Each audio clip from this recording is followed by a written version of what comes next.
You ask Tiger to calculate. This deals with finding the midpoint between 2 points. The midpoint between the 2 points is -9,53. Let's solve it step by step. Plot the 2 points and calculate the midpoint using the formula. The coordinates of point 1 are x1 equals -12, y1 equals 25. The coordinates of point 2 are x2 equals -6, y2 equals 81. PM represents the midpoint of the 2 points.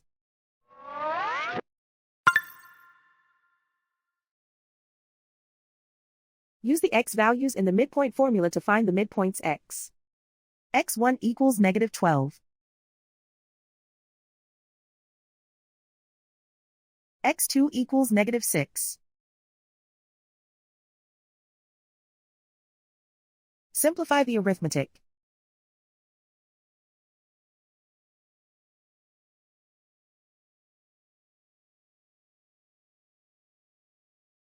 Use the y values in the midpoint formula to find the midpoints y.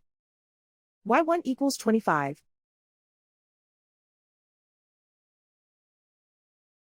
y2 equals 81.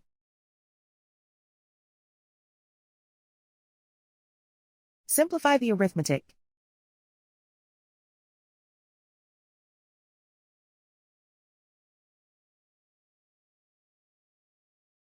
And so, the midpoint is -9,53.